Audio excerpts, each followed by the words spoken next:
Welcome to the What If It's Not Depression podcast. I'm your host, Dr. Achina Stein. Today, we are going to be talking about self-advocacy. If you like this episode, please click the like button and subscribe. Today, I'm going to introduce you to Stephanie Shaw. She is the host of Hello Hot Flash.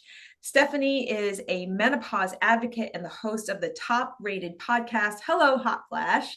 She has transformed her journey of overcoming a challenging 2-year illness into a thriving menopause education career.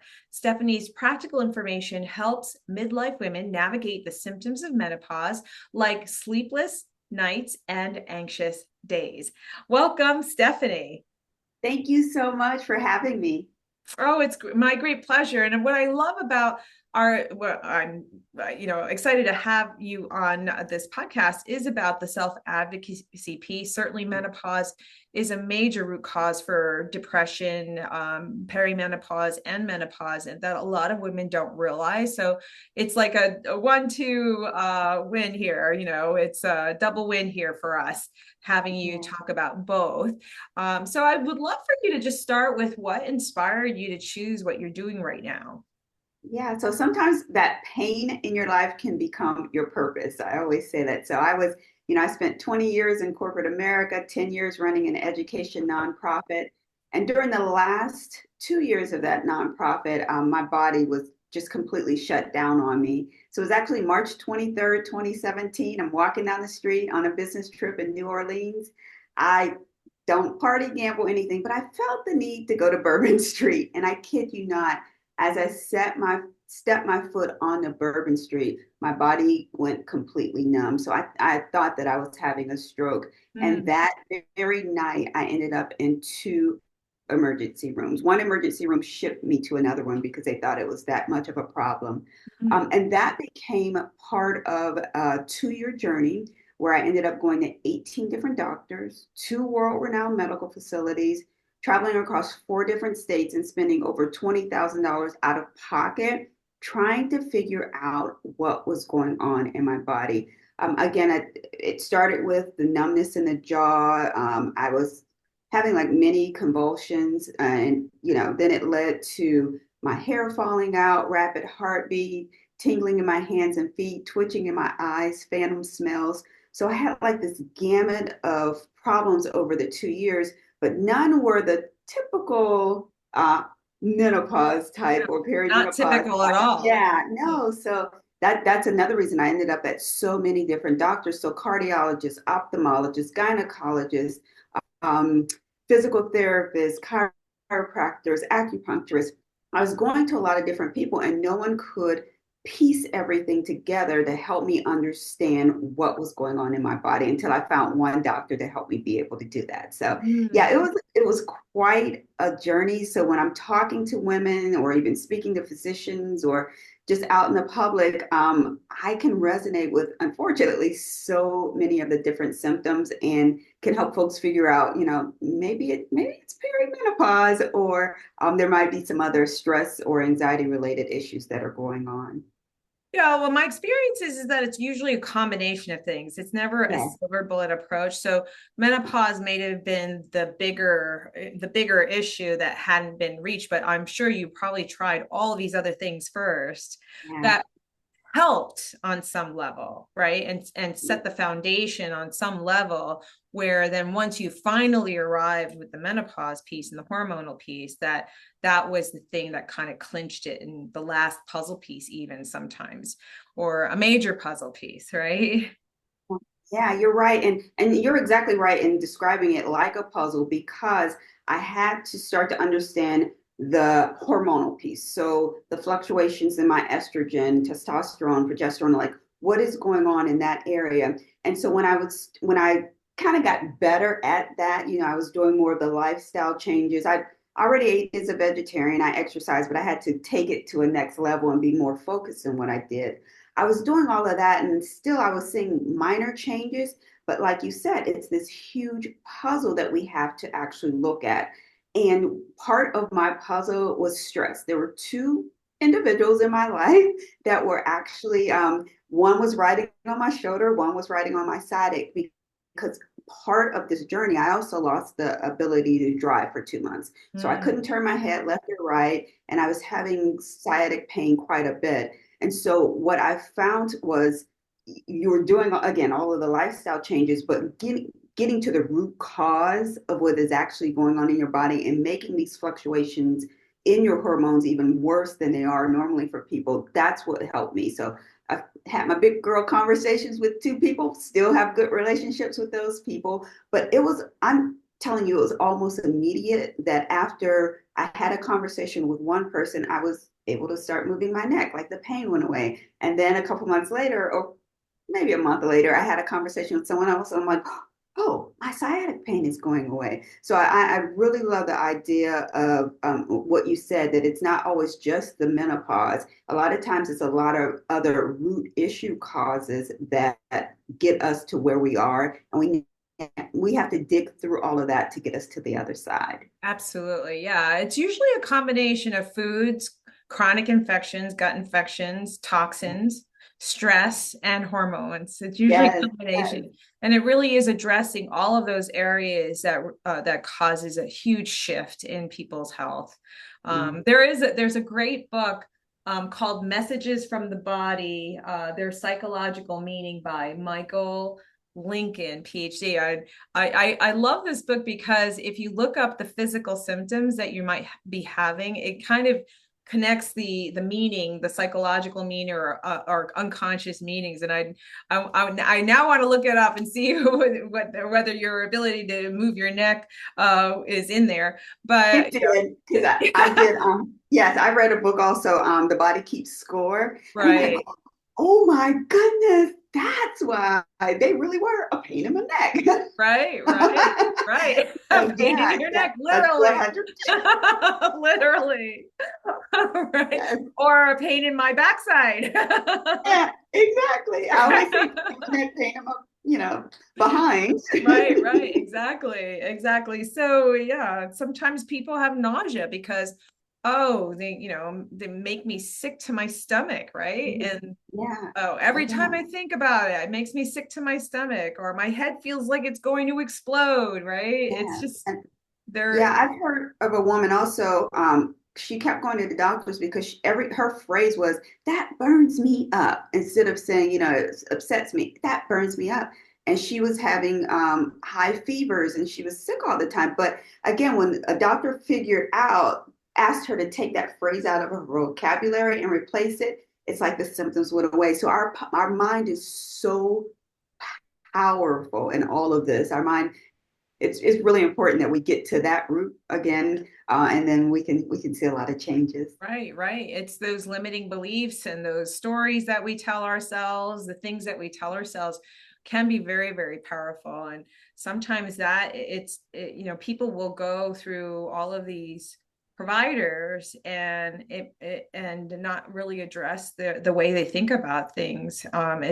It's not necessarily a blood test or a disease, it's a mindset issue. Mm-hmm. And I know that sometimes people hear that and it's like, oh, it can't be that. It just seems too simple, but it is. It really can be that. That's how powerful the mind is. It gives your body these ideas and it responds to what your brain, central control, is saying, right? So it's just like how a society might respond to a leader and what they say. So Very true. yeah. Yeah, So that's important. I would love for you to talk about, you mentioned that you went to many, many doctors, and it must have been very difficult for you to navigate from one appointment to the next, to the next, to the next. Can you talk more about that? Because I don't think we ever really get down to that. And how does one decide uh, how to pivot from that? Yeah. So one of the again, I would go based on symptoms. Okay, I'm having chest pain. It's been a couple of weeks. I've gone to the ER. I maybe need to follow up with a cardiologist. Or I'm having neck pain, or I would take that symptom and go to the doctor that matched that symptom because of course they specialize in it. Again, not thinking about all the other things that were going on in the mind at that time. Mhm. One of the ways that I navigated it was I took control of the conversation, for lack of a better word. Not out in any disrespectful way, but I made sure that I took control of the conversation. What I found, especially in those 2 years going to so many different doctors, is a lot of times, even when you're having your information transcribed with that nurse who first takes that information, a lot of times they either miss some things or they put things in inaccurately. Not this was my experience. Mhm. I took a lot of supplements, and sometimes if they're not aware that, some supplements can make your blood pressure lower, or if you're drinking certain type of hibiscus tea every day, that might be why you're feeling faint if you're drinking too much. A lot of things they would say, oh, that's not important, but I would advise them, yes, it is. Everything that I'm telling you is very, very important because if I were to get on any type of medication or if I would need anything, surgery or what have you, you would need to know that. So I took control of that portion of it. I also came very prepared. So during that time, I journaled a lot. Like, okay, that's one way I was able to figure out who those two people were, because it seemed like my symptoms increased after certain conversations. But I journaled a lot, and I took notes on not only what I was eating, but what I was doing, down to what I was thinking during that time. So if there was something going on at work, if there was a grant application coming and the funder wasn't um, being willing to work with us or what have you, I just took really, really good notes. So I was able to kind of scale that down, take that to the doctor's office. And while a lot of people might think, one, it's a lot of work, I was so sick, again, not being able to drive for 2 years. I didn't have anything else but time because I couldn't do anything else. But two, as I started to do that more often, that's when I started to get to more of a solution as to my problem because I was able to walk into the office and say, yeah, I'm having these heart palpitations. But on top of that, every time I eat chocolate, sometimes when I eat avocados, sometimes when I eat this, it seems to be aligned with the heart palpitations. So me coming in with that additional information was really helpful. And I always advocate for people doing the same thing. Be prepared, especially because doctors have a certain amount of time with us now. A lot of times they can't or won't sit down, but when you walk in with that piece of paper and it's showing them the alignment, showing them the information and what's going on, I feel that that helps a ton in getting your message across and getting you to the right person. Again, towards the end, that's when I started getting to where I needed to go because I came in prepared. Mhm. That's awesome. That's really excellent information. It is important to be prepared, and you're absolutely right that, many conventional doctors aren't are or other medical providers, not just doctors, are familiar with some of the supplements that people take. In fact, they don't really see the power of them and how much that it can impact a person's body, mind, and spirit. But there are drug supplement interactions. It is important to know about them and to be aware that you're even taking them. I have patients who won't tell their primary care providers that they're taking all these supplements because they don't want to be necessarily, admonished for it or have the eye roll or like you don't need to take that or why are you taking like or being questioned about it, so it's unfortunate that it feels that there's this divide of conventional, traditional, and alternative, integrative, holistic, when really, at least from my standpoint, we're just widening as a functional medicine doctor. I'm widening my toolkit and Yes. and doing all of the conventional as well as the holistic approach, that combination, and because it's more tools for the patient to get well. I agree. I got a lot of those eye rolls, especially from my primary care, who now just laughs at me. But along with the eye roll, I would ask them, okay, is there another solution then? And if it is placebo effect and it's starting to help me, is there any harm being done by it? And so digging in a little deeper past the eye roll, not letting that kind of get to you, I think is really important too. And actually, one of my physicians, I've gotten her to kind of tweak the way, is at least the way she works with me, because she knows that I instead of just writing a script, I want to know what the root cause is, what's going on, and if I can eat exercise or think my way out of it, I prefer to do that versus taking a script for it. Right, right. I think it's very, very important to talk about what your preferences are and to ask lots of questions. And Yes, yes, I think a physician should be able to give informed consent about those things. And if they don't know, I think it's better that they say, I don't know, as opposed to saying things like, oh, that's not good for you, or when they have no information, they've never been trained on it. And until they have had training in any of these areas that they're commenting on, I don't think they have a place to say. It's better to just say, I don't know. And agree. there are physicians who do say, I don't know, that's not my area. I wasn't trained in that. This is what I'm trained in. This is what I can talk to you about. I can't talk to you about those things.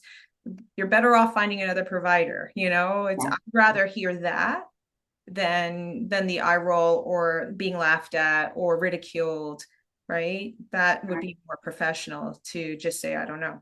Yeah. And I don't think, being, trained as a medical doctor in my early years, we're not told how to talk about those kinds of things. That wasn't part of our training. I hear that more and more often. Yeah, yeah. And I wouldn't have ever realized that. Even with menopause training, like OBGYNs, they're focused more on obstetrics and they don't get that menopause training. So it's very important to understand where the doctor is also coming from and their limited limited ability may be the wrong word, No, but it's they're the right word. It's limited.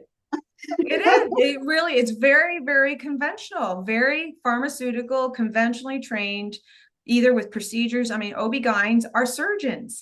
yeah, They're surgeons, so unless they've actually done the training, extra training beyond their residency, specifically in perimenopause, menopause, bioidentical hormones, nutrition, lifestyle changes, then I don't feel like traditional doctors have a place unless they've actually had the training, because it isn't part of our medical training or residency training. I didn't get any nutrition training as a psychiatrist in my traditional training. And still to this day, I mean, they still don't offer it in most medical schools and residency training, still to this day. So it, that's so uh, sad. it It's just yeah. I'm happy I know now because again my expectations are set somewhere. But I'm thinking, how can nutrition not be at the top of what's happening or what you're learning? So yeah, I'm it's happy for doctors your like you who have gotten that extra training because if it wasn't for a naturopathic doctor, I would have still been lost probably. So right. yeah. Right. Yeah, I completely agree. It was eye-opening to me, even as how much there was out there in the world outside Mhm. of my medical training, the naturopathy. I didn't know anything about it until I started becoming a functional medicine doctor. And I mean, and I'm a holistic physician. As an osteopathic physician, I was trained, holistically, but still that was even limited. And so, yeah, it's a whole world. There's a whole world out there that most people don't know about, that is very important and valid to people getting well. There's so many modalities of treatment out there. So I hope at the very least that people search beyond their medical provider, that if they're not getting what they need, what they have been told is probably that they're normal, meaning they don't have a disease or a serious disorder, either structurally or some horrible thing, and then, I would say it's great that you have all these normal tests and from their eyes, because then they've ruled out the biggie things. Now we know it's Right. functional. We absolutely know it's functional. And so you can be, at least you've been given, a good bill of a report saying it's not these terrible things, so you can now focus on the lifestyle and dietary improvements. And because 80% of chronic disease is due to lifestyle and dietary problems. Yeah. And to your point of normal, so a lot of tests are done on the test standards are done on Caucasian males. Mhm. So that eliminates a whole range of people. And what does that normal look like for a woman as well? So we need to actually think about that. That part of my work of helping myself recover too was I pull year over year. So when I started to see fluctuations in certain things, I asked about that. And again, I had the time to go deep, but that's how important my health was to me. And I asked people to do the same exact thing. You know, if your health is important to you, you can't find any solutions. Is normal normal? Is that normal your normal? And so, yeah, Right, right. it's a whole thing, people. And we don't, Exactly. if you're having a Exactly. heart attack, you have cancer, please go see your primary care physician. But if everything is coming back, quote unquote, normal, please see a functional medicine doctor or someone else that can support you at that Right. root. Right. And I love us talking about this being like, what is even normal? So, my son, had constipation, severe constipation and severe eczema for most of his life. And we just thought, well, that's his normal. Some people walk around with stomach aches or reflux or,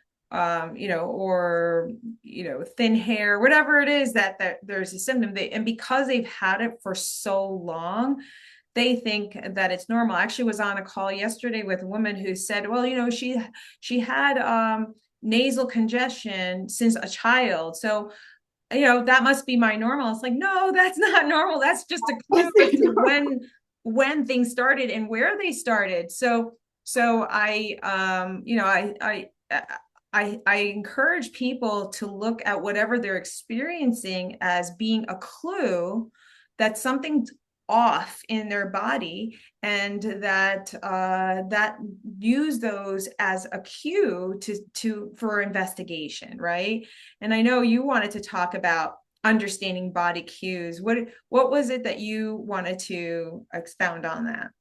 Yeah, so for me, and again, I was focused primarily on menopause, but there's so many other cues that we can get. But you mentioned a couple of them. So eczema, asthma. So my youngest son had asthma for probably the first 12 years of his life until it kind of clicked. And one summer, I'm like, okay, you're going vegan, and everyone can't do that. Everyone shouldn't do that because you have to do it the right way, but we're going to clean all of this stuff out of your body and then get you on a healthier path. And what, six, I think, falls in a row, he was in ER. After that summer, he's not been back in ER, and he's 24 now. So some of those cues are things that we think are normal. So asthma, eczema, a runny nose, upset stomach, Constipation. Yeah. constipation, yeah. But even so, for menopause, it's things like phantom smells. So if you're smelling gas, you're smelling electricity, you're smelling maple syrup, those are cues that there's changes going on in your estrogen levels. Itchy ears, heart palpitations, digestive issues, aches, pains, all of that. There's a study with 103 different symptoms as it relates to menopause. 5,000 women were surveyed, and it's just the information is just gone before the National Menopause Society. So there's a lot of different things that we may want to brush off. But instead of brushing them off, I would encourage you to start sitting down with yourself, thinking about what you're eating, the processed foods, all the sugar that's hidden within our foods. Think about that and how you're moving your body so that you can understand that these cues that we're getting, they don't have to be what we live with. I don't live with digestive issues anymore. My hair grew back. I don't have the floaters in my eye, the tingling in my hands and feet, the rapid heartbeat. And I took no medicine at all. I just did the lifestyle changes after and did the mindset work that I needed to do in order to move forward. Yeah. So what happens is that when you go through menopause, it's a drop off in progesterone Mm, first, yeah. generally, and then estrogen. And it's that gap, that causes some of these symptoms to come to the surface, because progesterone and estrogen, they're very protective And progesterone Mhm. is really anti-inflammatory, and estrogen is also anti-inflammatory in the first phase of the cycle. So, but there's this gap when the progesterone drops off, that the changes in the ratios of estrogen to progesterone is what causes some of these symptoms to come up. And if you have inflammation in your body from other issues, then that shield of estrogen and progesterone dropping off is what causes all of these symptoms to come to the surface. That's why everybody has different symptoms. And so the goal is through lifestyle changes to reduce those causes of inflammation. So if you look at it as this is how my body looks inflamed without that shield of estrogen and progesterone. So that's why women live longer than men, because they have that Yeah. estrogen progesterone. Yeah. Men too, but much lower doses. So it's really important to look at it that way. To hoping to explain that's why people have such varied symptoms. It's amazing. Like you said there was what? How many symptoms? 5,000. Okay, There's 5. 103, and over 5,000 women were surveyed. Oh, okay, 5,000 women. That's Yeah, the number yes, that yes. stuck in my head. 103. Right. 103 symptoms. In five, yeah. So So we often assume that the hot flash, the night sweats, the those common or more heard about symptoms are the only ones, but there's a lot of other stuff going on in our bodies, and right. it yeah. So even during this transition, one thing I just thought about, I had allergies my entire life, but when I got really focused, like spring and fall, it's sometimes a tiny problem, but I was the kid that could not leave the house. So that's how bad it was. So I always like to tell folks like there is hope for whatever you are feeling if you're willing to put in the work Right. in order to feel better. Yeah. That's Yeah. absolutely right. That's absolutely right. Yeah, there is hope, and you can do a lot with dietary and Yes. lifestyle changes, like you mentioned. But there are others that might need to do the extra with doing some testing in terms of gut pathogens, and maybe even take bioidentical hormones for those people where the lifestyle changes aren't enough. So everybody's different, and I'm Yeah. glad that you were able to manage all of your symptoms or most of your symptoms by making the dietary and lifestyle changes. That's awesome. That's really awesome. So what other things can you bring up that might be helpful to our this audience in terms of menopause and self-advocacy? Yeah, so menopause specifically more around myths. So sometimes we get caught up in the it only happens between a certain period of time. You know, you have to be over 35 and under 60. Not true at all. It's different for every woman. A lot of women also believe that it's, just 1 year. I interviewed a woman yesterday on Hello Hot Flash, and she went through it for 14 years. For me, it was recorded 2 years, but if I look back, it was probably closer to 5 years. The average is 7.4 years. So, there's no set time for this to happen in your body. Um, a lot of people also assume that when you're postmenopausal, there aren't any symptoms. Women still have hot flashes, night sweats, and so forth when you're postmenopausal. And then that the symptoms are the same for all women. We just mentioned the 103. My mom has never had a hot flash, which I kind of roll my eyes. Never had a hot flash. All of the stuff I went through was not a problem for her at all. And then we've talked about this over and over because I think it's so important. One of the myths is that lifestyle changes don't make a difference. So even if your first course of action is bioidentical hormone therapy, you can't out BHRT lifestyle changes. So you still have to make those lifestyle changes, even if you're taking the replacement therapy, because it's not going to work for you the way it can, should, and was designed to work for you if you're still, at the drive-thru at McDonald's every night. So that's really important, I think. And then as far as the advocacy, knowing that you are the customer, you are the client, you have to speak up for yourself. You can do it in a respectful manner. Doctors are often put on a pedestal it's just the way that things are. They're well educated. They've taken all this time to learn this information.